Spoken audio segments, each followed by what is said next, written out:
Buenos días.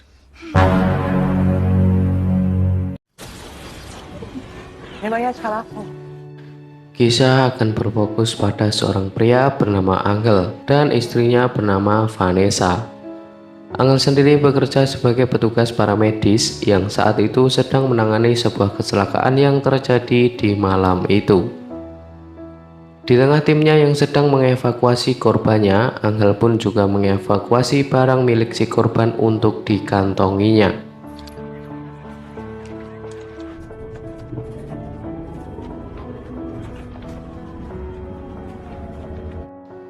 Dan diketahui bahwa Vanessa juga kuliah di jurusan kedokteran anjing. Setiap malam Angel yang sendirian ditambah lagi dengan anjing tetangganya yang selalu menggonggong, yang membuat ia harus kelisikan atau tidak bisa tidur.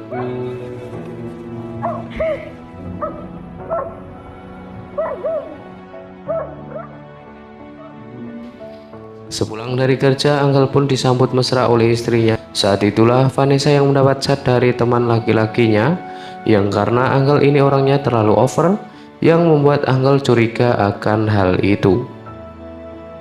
Di malam hari, di saat Angel yang sedang bertugas bersama temannya bernama Ricardo, yang sedang mengevakuasi korban kecelakaan. Setelah selesai, mereka pun membawa korban ke rumah sakit, yang karena si korban tidak sadarkan diri. Di tengah perjalanan ketika si korban mulai kejang dan tiba-tiba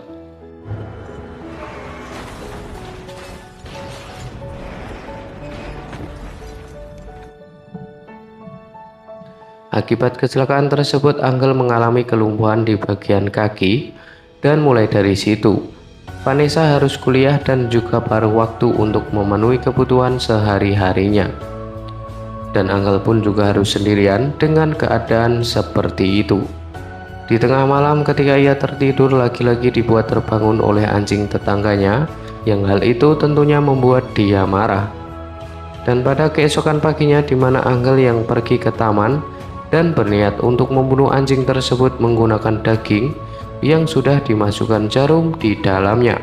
Sejak kejadian itu diketahui bahwa Kelvin Angel sudah tidak bisa berekspresi, yang hal itu juga membuat Angel merasa khawatir dengan Vanessa jika jatuh ke pelukan orang lain. Saat itulah Angel mulai mencari aplikasi penyadap yang akan digunakannya. Setelah malam saat Vanessa ingin pergi untuk belajar, saat itulah Angel melakukan aksinya, yaitu menyadap handphone Vanessa, mulai dari kamera, mikrofon, dan lain-lain yang bisa dipantau oleh Angel tanpa sepengetahuan Vanessa.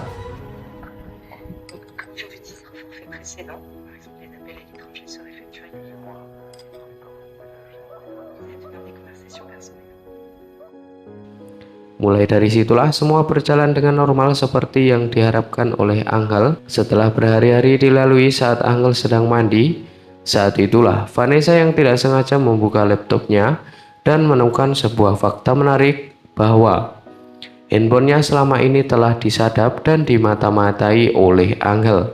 Mulai dari situlah Vanessa yang sangat kecewa dengan harus mengurusi Angel yang cacat, harus cari duit, dan juga masih dimata-matai. Selain itu, Angel juga sudah tidak bisa memberikan kenikmatan untuk Vanessa, yang hal itu membuat Vanessa minggat secara diam-diam.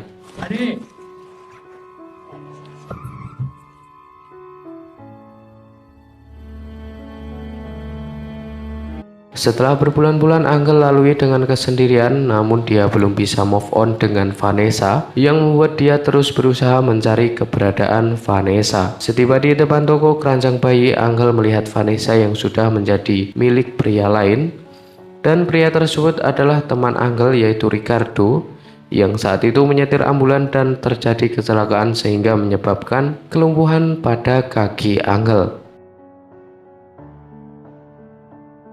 Saat itulah Angel mangkel dongkol alias sakit hati pun menemui kenalannya untuk membeli morfin secara ilegal. Keesokan harinya dia menemui Vanessa untuk memberitahu bahwa barangnya yang tertinggal sudah dirapikan, dan juga mengucapkan salam perpisahan secara baik-baik, dan juga berjanji tidak akan menemui Vanessa lagi. Vanessa yang bersimpati akan hal itu, dia pun mengantarkan pulang Angel untuk terakhir kalinya. dan juga ingin sekalian mengambil barangnya yang tertinggal di sana. Setiba di rumah Vanessa yang sedang mengambil barang di kamarnya, dan tiba-tiba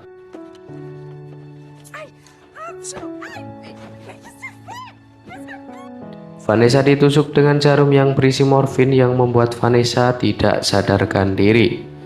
Sesaat terbangun, Vanessa yang sudah disekap dan diikat di atas ranjang, Angel pun juga mengambil handphone Vanessa untuk dibuangnya.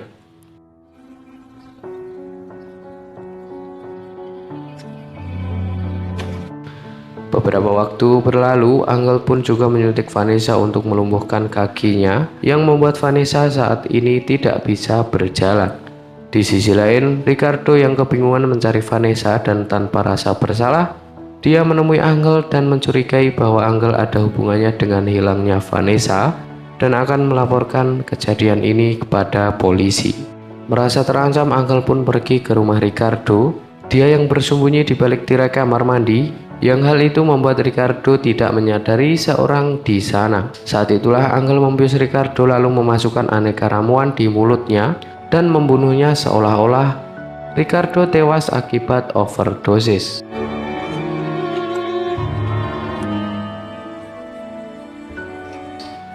Keesokan harinya terlihat Vanessa mulai pasrah dengan keadaan tersebut, dan saat Angel sedang makan untuk menyuapinya, tiba-tiba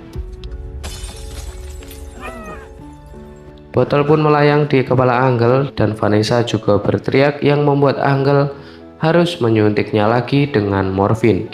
Teriakan Vanessa sebelumnya sempat terdengar keras dan membuat tetangganya menggedor pintunya dan mengatakan bahwa mendengar suara teriakan dari Vanessa. Dia pun mengancam akan melaporkan polisi dan hal itulah membuat Angel mempersilahkan masuk untuk melihatnya. Tapi tiba-tiba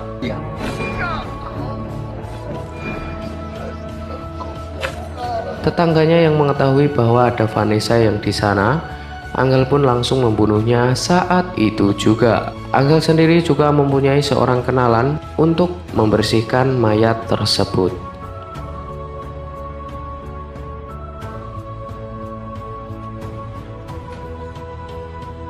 Pada keesokan harinya, dua polisi yang datang untuk menyelidiki kasus hilangnya Vanessa dan juga kematian Ricardo. Dengan kepintarannya untuk berkata-kata sampai akhirnya polisi tersebut pergi dari sana tanpa rasa curiga. Berhari-hari Vanessa lalui dengan tidak menyerah dan saat ke toilet, Vanessa mencoba mencari sesuatu dan menemukan sebuah pemotong kuku untuk disembunyikan di celana dalamnya. Sesaat Angel pergi untuk ke apotek, saat itulah Vanessa memotong talinya menggunakan pemotong kuku yang dia sembunyikan tadi dan mengambil obeng untuk merusak kunci pintunya. Dengan susah payah dia kemudian berdiri untuk melarikan diri, tetapi Angel pun yang datang dan terjadi kejar-kejaran di tangga yang membuat perkelahian dan membuat Angel harus terjun dari lantai 6 menuju ke bawah.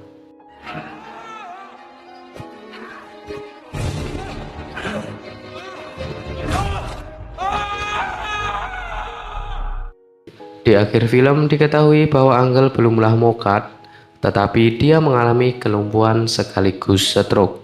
Yang saat itu melihat Vanessa yang tengah hamil dan dengan tatapan sebuah kebencian di dalam diri Vanessa.